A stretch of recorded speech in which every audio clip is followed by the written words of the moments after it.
হেদুমকা গেছিলাম স্বপ্নতে বালাসাওয়ার ডিব্বা কিনাম। বালাসাওয়ার ডিব্বার দাম দেখা আমার চোখ দো কপালে। দূর বালাসাও গরুই বানে, সামনে রমজান মাস আইতাছে, একটু বালাসাও টালাসাও দিয়ে ভর্তা বানায় মাঝে মাঝে হাইলে ভালোই লাগে। যে দেখ ফইলা ইসা উঠকে দিলে বালা কইরা গরম পানি দিয়ে বাড়া করে কষলায় সুন্দর করে কিন্তু দুই দিব, নাহলে বালু থালু থাকলে আমার দোষ নাই, ঠিক আছে। এন আমি দিয়া লইছি আধা কেজি সয়াবিন তেল, আধা কেজি একটু কম আছে। এরপর রেউন্ডি বালা করে, দেশি রেউন্ডি দিলে খুব ভালো হয়, দেশি রেউন্ডি তো একটু মজা বেশি। ভালো করে সুলাইয়া রেউন্ডিরে দুইয়া এরপরে এই তেলটাতে ভালো করে বাজিয়ে লইতে দিব, একটু লাল লাল করে যেন ক্রাঞ্চি ক্রাঞ্চি এরকম টাইপের করে বাজিয়ে লইতে দিব। বাজা শেষ হলে কিন্তু চুলাটারে বন্ধ করে দিবেন, চুলা অন রেখে আবার তুলতে গেলে এদিকে কুইরা দেবো গা, বুঝছে না, কারণ তেল তো গরম। এই যে আমার বাজতে বাজতে ফাও ব্যথা হইতেছিল, আমি কি জানি কয় ফাঁক ঘরের ভিতরে চেয়ার আইনা বয়ে লইছি। এই ফেজটি বাজতে বাজতে আমার যে সময় লাগছে, আল্লাহ গো আল্লাহ, ফেজের তো জানে ফানি উঠে এলাকা বাজতে একটু সময় লাগবো। যেটাই হোক এই ফেজটিও লাল লাল করে বাজবেন, এবং ফেজটি বাজার সময় বাজার শেষ হওয়ার পরে কিন্তু চুলাটা বন্ধ করে এরপরে কি করবেন, ফেজ বাজারিটা উঠাইবেন, বেরেস্তারিটা উঠাইবেন আর কি।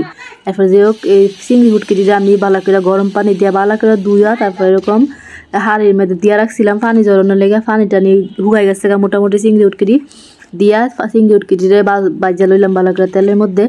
অবশ্যই এটা বাজ দেওয়ার একটা সময় লাগে, যাই হোক একটু ধৈর্য ধরে আস্তে আস্তে বাজ দিব, বেশি চুলা বাড়াই দিলে কিন্তু আবার মানে ওরকম ভালো বাজা হইব না। তো বাজা সব বাজা টাজা শেষ আমার, তো দিয়া দিলাম পহলে লবণ তো দিতেই হবে, লবণটা একটু টাইলা লইলাম যেমন পানি না হয়।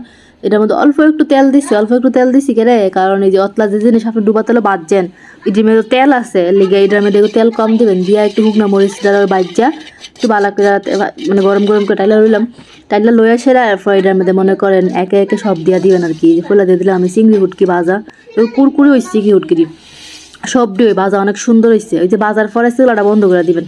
এরপরে রেউন্ডি দিয়ে দিলাম, দিয়া সবজি এক লগে মিলাইলাম, একটু দিয়াম ওই দেখেন তেল, ওই যে ভাটির মধ্যে তেল লেগে গেছে দেখছেন না, ওই যে চিলি ফ্লেক্স ঘরে বানালে চিলি ফ্লেক্স অল্প করে দিয়াম, কারণ পরে আবার যখন ভর্তা টর্তা বানায় হায়াম পেঁয়াজ টেজ দিয়ে তখন আবার মনে করেন যে মরিচ মিশাই লইম।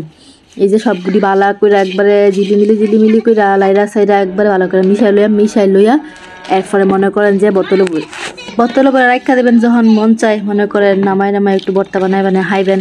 আর ভালো কথা, এত সুন্দর সুন্দর ভিডিও দেয়, একটু সাবস্ক্রাইব লাইক টাইক দিয়েন, বুঝছেন নি। সামনে কিন্তু রেডিমেড হালিম মিক্সের মশলা, হালিম মিক্সের ভিডিও আইতাছে। ওকে বাই বাই, টাটা, আল্লাহ হাফেজ।